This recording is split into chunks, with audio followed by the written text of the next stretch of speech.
Welcome to the Murphy, Sam, and Jodi After the Show podcast.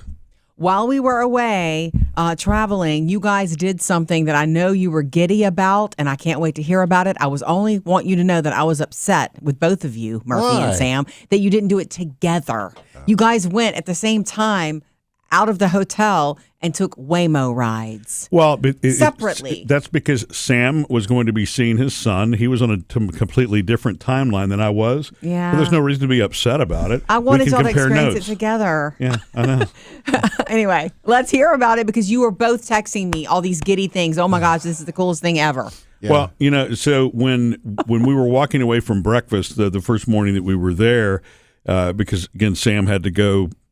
We kind of went separate ways at that point. Yeah, I was going to look for cufflinks. Yeah, and so I saw a Waymo pass, and so I shot a picture of it and I sent it to Sam. Yeah. Well, we watched that together. It was weird, but I understand your fascination. It was strange, a car with no driver. And then when I realized, I needed to go to CVS. I just wanted to find a CVS because I needed the shaver that I brought for trimming my beard and all that kind of stuff. Somehow, I don't know, through security, whatever, the blade disappeared off of it, which makes it virtually useless. Yeah. And so it's like, let me just go buy a cheap shaver, which I did.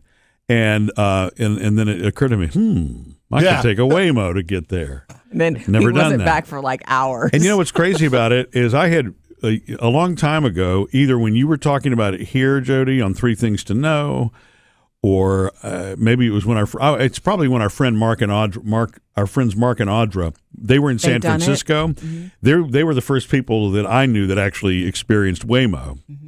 So Mark had told us about it. So I downloaded the app and signed up for an account at that point just so I could see what it was about. Of course you did. Yeah. So of course there were no Waymos nearby.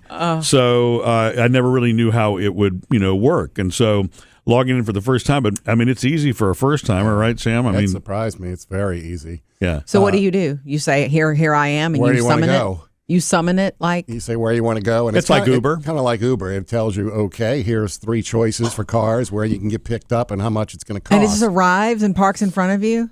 Well, not in front of you. You have to walk to an area where it's going to arrive. I see. As Uber, that's one thing I found. The only little thing I found difficult about it was finding the place where it picks you up.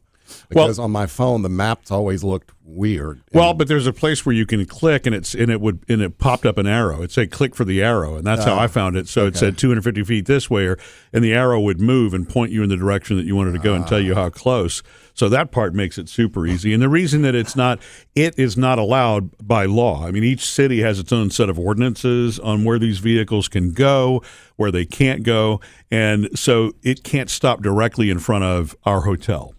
Okay. And it can't stop in the main parking area of our hotel either. And I understand that because you're talking about high traffic areas, lots of Uber, lots of taxis, lots of all people. Of that. Yeah. Even the place where mine stopped, it gave me a little warning on the screen, like, hey, it's going to be here. It's only going to wait 2 minutes because this is a high traffic location. Yeah. So basically, hurry up. Okay. Yeah. Okay. And so So we'll post some of this video in a reel also when I was going towards it. I'm about to ride in my first Waymo. I just shot video. Find the car first. So I'm walking. I had to go 200 feet. This is 250 feet away. All right, 250 feet away. Where is it? Well, there it is. Oh, gosh. This is cool. Never done this before. So it actually is waiting just for me. So you can't. Let me see. I got to turn this video off so I can figure out what I'm about to do. Yeah. Let's see what happens. So you also when it comes up, you unlock the car, which is a great safety feature. Okay. Yeah. And then you get into it. Is it clean? You can sit. Oh, it's very clean. Yeah. Okay. It's an electric vehicle. These are Jaguars, and so I guess this is a Jaguar cooperative, as we learned yesterday from an Uber driver, ironically. Yeah. With Tesla technology. And so you can sit in the front or the back. Ooh. Well, out of Uber habit, I sat in the back the first time. Yeah, me too. Really? And I realized, but on the ride back to the hotel, I sat in the front. Okay. Because I just wanted to see what it was doing, up front. This is making me nervous just hearing about it. But the instructions are clear, right, Sam? I mean, it's idiot proof. Yeah. There's music playing, and it connects to your phone. You're giving it Bluetooth access. So what music is playing? It's playing an iHeartRadio channel at that moment. You can choose iHeart or Spotify, whichever you have. I think those are the other two YouTube apps as well. Oh yeah, YouTube Music. So you got three choices. Choose, okay. Yeah. And you have a screen in the back as well, like a big old iPad size screen. If you want to just be doing set your air conditioning and all that stuff. Set your view. Do you want to see where you're going, or what do you want to see? Wow. And you have to tell the car to start too. It's not going to move until you tell it to start. But because it does stop on the side of the road, and there's some cases it's waiting in a lane right where you are. You need to get in and move pretty quickly. Buckle up. It's not going to go anywhere until you buckle up. Nice. It took off out with me buckled, and then it pulled back over and said you need to buckle. I just couldn't find the buckle fast enough. I was like, say why? Okay. Yeah. Okay. There was also a button I saw on there where immediately pull over. Like, I guess if you're riding and it's like, oh, I want to get out here, you can hit this and it'll pull over at the next available. Okay. Well thought out. And I realized, of course, now 6 minutes into this podcast, it should be obvious these are autonomous vehicles. We didn't explain that for anybody that doesn't know what Waymo is. They're completely autonomous, self-driving vehicles, and they've got like a sort of a turret on top with cameras so they can see above traffic. These are serious cameras on the sides of the vehicle also, because it is, and it's got its own basically scanning kind of radar. It's much more advanced than what you would have on your own personal, vehicle, self-driving vehicle or driver assist kind of vehicle. Okay. And but it just blew me away, and I had so much fun riding in it. Me too. To see how accurate it is, and it was everything. We went through traffic lights. We went through four-way stops. It knows how to respect a four-way stop. It knows what order it's going in. We had somebody, and this really would have made you nervous, Jodi, because there were cars lining either side of the street. We were going down the middle of it, and some lady was pulling out rather quickly, and it pulled out in front. And she stopped quickly, and the Waymo stopped, and then the Waymo was not going to go until she went. So she took off, and then she waved, and then she turned back again and looked and realized I'm in the passenger seat. There was nobody in the driver's seat. Well, she waved to you. Yeah, I had somebody honk at us. From behind, like, come on, get moving. And it's like, you're wasting your time. All of this makes me nervous. I just am not ready to be in a driverless vehicle. My concern was like, okay, how safe? Because the stories you see, usually they bring up a story when it was not safe. And it's like, this thing was this, it was, I wasn't concerned at all about the safety. That's a question.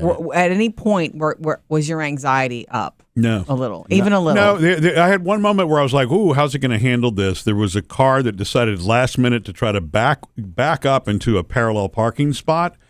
And the Waymo had to stop, but it caught it far enough in advance. I don't know how it anticipated this, but it stopped really far in advance when it saw that. Now, if it had been, I don't know if it can back itself up. If it stops, it probably, I don't know. I don't know what it would have done if we'd have been, 5 feet closer, for example. But it was perfect with that. It perfectly monitored pedestrians crossing the street so that even on green, it wasn't going to turn right.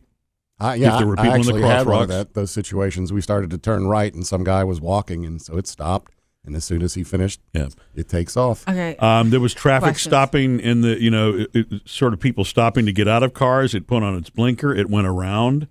In a four-way stop, it accelerates pretty quickly to get through the intersection, probably because it doesn't want to get stopped in the it doesn't want to creep through that intersection, which probably increases the risk of an accident. Yeah, of course. And and I've known this, from reading about it. But our Uber driver told us yesterday also that the cars they're continually learning. All of these data points, it's AI. It's learning what it should and shouldn't do every single time. But these were congested roads that we were on. So we're in Los Angeles, and I'm not familiar with a lot of them. Whatever block we were in, which I think was in kind of the West Hollywood area, close to Cedars-Sinai Hospital, and Bloomingdale's and Macy's are all in that area. And the CVS that I was going to, was right in there. Mm-hmm. And it pulled into the parking lot of CVS. It looked for a parking space. It pulled in and put itself into a parking space. I don't know if yours did that, Sam, or not. No, when mine let me out, it pulled into a parking lot, actually a CVS parking lot, believe it or not. Really? And then I was like, okay. And it says looking for a spot to pull over or stop or whatever. And it kept going, and it would go a little and stop and go a little. And I'm thinking, is it going to pull into a spot? It just pulled up near the exit of the parking lot. Okay. Said, okay, to let you can get out. Right. And then it took off. And when did you watch it go? Like, Well, did yeah, you just? it got it. What I'm saying, it's like that's it. Yeah, That's so it goes strange. to the next location of wherever it is that it's supposed to be. You said these are electric vehicles, Yeah. so they know when to go charge. Well, I'm curious actually, about that. they probably do. I mean, I'm sure they probably do know how to get back to their charging station. And at what point to go back to their charging Well, station? mine said there were two things I noticed on mine. My vehicle it was 50% charge left remaining, and electric vehicles can do partial charging when they're in motion. Sure. Now that doesn't fully recharge the vehicle, but as long as they're in motion, there's something in the brakes or the wheels or whatever that will provide a charge. Right. But this one was 50% charged. It also had 105,000 miles on it. What See, about? I didn't notice all that stuff. That's Murphy. I was just too giddy looking at the steering wheel going, Yeah, because it turns Right. itself. yeah, it's just. And okay, Murphy was talking about the four-way stop. There was a time where we had a four-way stop sign, and mine, we all pulled up, and as mine started to go, the person on the right decided they were going to go, and so it just like It's not. stopped, and they went, and then okay, we're going now. Smart, It's okay. just there was nothing in this ride that made me go, okay, I'm never doing this again. Yeah. Well, it's funny because as often, I'm not trying to play devil's advocate here, but as often as technology fails us, and fails me, I should say, it would make me nervous. And then as often as I don't dabble in AI very much, voluntarily anyway, Murphy, you know that, but you do. And you've told me that it hallucinates, that it fails, it'll give you the wrong answer, and you have to tell it no. And that's why it would make me nervous. So I think this is a different type of AI. So when you're actually interacting with a Chat GPT or something like that, and it's problem solving, and that's called a learned language model, that's different than technology that is programmed. I mean, it's using AI to learn, but it's not. I don't know how to explain you're it. right, it's already programmed. It's a controlled environment where, right, it's exactly. There are, whatever the algorithms are that are programmed to handle it. And I mean, there are fail safes too, because if I do know if GPS or satellites or fails or something like that, or there's something in the vehicle itself that fails, it will pull itself over and park. I mean, it just knows to do that. So, because to me, that is my grand fear. If I had any one fear of AI long term, is that if internet gets cut, or even worse, if it gets compromised in some sort of way by an attack or whatever. These vehicles are fully dependent upon satellites, GPS, and everything for their communication, all the telemetry that it's got cameras on it, which also, and its own software. So that's why it can work around whatever it needs to. But that's my only huge concern. But knowing that it'll pull itself over if it has to is fine. Price-wise, it's the same as an Uber. It wasn't Really? like I was expecting it to be more, but Well, did it actually, ask you to leave a tip at the end? Well, actually, No, it didn't. No, I would say, price-wise, I didn't. It was cheaper. I was responsible for Uber when the three of us were traveling. Yeah. So just so you know, it's a lot cheaper. That's why the driver that we said yesterday, the Uber, for example, standard Uber from our hotel in Los Angeles back to the airport was $67. Well, my Waymo ride was 16. yeah, mine was 16 going and 15 coming back Right. for like a 15-minute ride. Right. And so the Uber driver that we were with yesterday explained that as far as competition goes, because he does see it as competition. It is. But, and I understand this too, these vehicles, they can't go to airports. I don't think they're allowed up on major highways either. Good. Like they're not allowed on the interstate, which is great. I'm fine with that. I don't know that that's necessary, anyway. That's not really what they're designed to do. But where they're competing is with the smallest Uber. Basically, they're competing with the lowest tier Uber that you can get, small vehicle. You're not necessarily towing luggage around and all that kind of stuff. And I hadn't thought about that way until he explained that to us, yesterday. But I can't tell you the last time I paid $16 for an Uber, Sam. It was a long time ago. I don't know any Your Uber first that's Uber $16 today. Yeah. So it is I can see that being a competitive advantage for it. Mm-hmm. But the thing is, it's probably going to be a long time before every city has a Waymo. Yeah. Right now it's Los Angeles, it's San Francisco. Our Uber driver was saying San Diego doesn't allow them yet. Oh, really? I know that Atlanta has them because of the story you did in Three Things, Jodi. Atlanta has them with the. They're frustrated about them circling and waiting. The or noise. Whatever. Yeah. Well, they there's a neighborhood somewhere in Atlanta. Oh, the cul-de-sac. Where these neighbors, these people are waking up, and one morning they had almost 50 just circling their cul-de-sac because they're recalibrating and they're getting messed up. Some it's being corrected. The company's correcting it. Oh, so it was an error that was taken. Of course, it was some sort of there was a repositioning error. San Francisco issue was the parking lot or the charging station where they all go.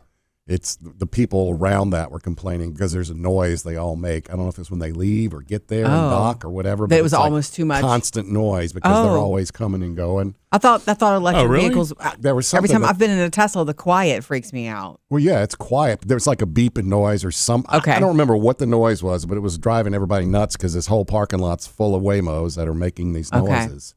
Well, mine, I don't know how yours is. I guess it was the same, but mine greeted me when I got in the first time. and Yeah, it It's said, like I walk in and it's like, It's good just, morning, hello. Sam. Oh. Blah, blah, blah. And they explained a few things like controlling the air conditioner and the radio. And when we stop, if you hear this button, hear this noise, and it was like a beep, beep, beep. so it was very That guided. means there's somebody coming by on a bicycle or a car, so be careful. Oh, so it was guided. Yeah. That's fantastic. So I was looking to see what other cities. Phoenix, the Bay Area, San Francisco. We said Miami and Orlando have them. We know that Atlanta has them. Austin, Texas. And I guess it says that commercial or limited rider services in Dallas, Houston, San Antonio, and Nashville. But the last time I was in Nashville, I don't remember seeing him. This is the first time I'd ever seen a Waymo, but it was really, it's cool when you get to experience something you don't see in your own town because you don't live there. And especially because you guys find this stuff so cool. But I'll have one last question for you as you gush about this, and I'm so glad you got to experience it, really. Did you ever think for a second, did you realize that there were probably cameras on you? They of course have of course have to watch their riders. Well, now it tells you that too. Oh, The app tells you that you are being monitored, too. I'm assuming if someone were to do damage in there or something bad was to happen, they need to be able to know what happened. Yeah. So. Yeah, it says for your safety, also that it's monitoring, for you. Oh, did you say hi to it? I did. I don't know. I didn't look into how to communicate with it. I mean, there was a support button on the screen if I wanted to hit that. Yeah. But I just, I went, hey, Waymo. Hey, just like Alexa, I went, Waymo, hello? And nobody answered. So I was just like, oh, shut up. Maybe you'll be on their blooper reel one day. Whenever I exited to get back to the hotel, I guess I didn't close the door all the way. I was carrying bags, and it chimed at me, and the app alerted me the door of the vehicle is not closed. Nice. So I went back, and sure enough, so I closed it, and then it said, I think you've left something in the vehicle, of course. Which concerned me. Wow. But I opened the door back up. I hadn't. I don't know what confused it, but it thought that I had left, something in the vehicle. So, I mean, it's obviously it covers a whole lot of. Maybe it was your shaver. No. Yeah, Jodi, I know you'll probably never do it, or it'll be years before you do. I don't see me doing it. When I sent videos to all my kids, of course, my son Will is like, were you concerned, though, when you first got in until it started? And I was like, honestly, there was no concern whatsoever. Good. I mean, to me, it was more like I was a kid playing with a new toy. Yes. Yeah. I get in, it's talking to me, it says start your drive, I click it, and we go. Wonderful. And it was just like, this is the coolest thing. And to see that wheel turn when you're at a corner, it was cool. It is cool. It's awesome that you don't sort of lead and live your life leading with sort of fear. Yeah. I just, me and technology. Well, two things for me because, assisted driving and assisted parking, I'm used to that. So I'm used to seeing a steering wheel turn on its own. The first couple of times, it's still pretty mind-blowing that it can do that sort of thing. But the navigation of the traffic and everything that this was doing, that was next level for me. And the other reason that I had no concern about it is just logically, it's deployed in over 10 cities right now. You're right. And, these are congested, busy highways, and I'm watching them move around. If they were not capable of doing that, it wouldn't be deployed. It's you know true. what I'm saying? It would have been shut down. Right. It's it's a control thing. It is totally human and logical to not want to sit, in something that has no person controlling the steering wheel. Yeah. But that's, I mean, for me, I was like Sam. I mean, it was so much fun, but I was never worried because, again, the service wouldn't be doing what it's doing now if it weren't ready for prime time. I wish I'd have picked a longer ride, truthfully, Yeah. to spend some time in it. I don't know if you played with it or looked at or watching the screen when it was driving, but it's like light blue rectangles for all the cars that are around it. Uh-huh. It's like, because I'm watching out the window and on the screen, it's like the same number of blue rectangles right where they are outside. Yeah. And then a couple times I noticed people walking on the sidewalk, and you'll see a little person walking on the screen. It's like vaguely, it was like a ghost image, but it was like,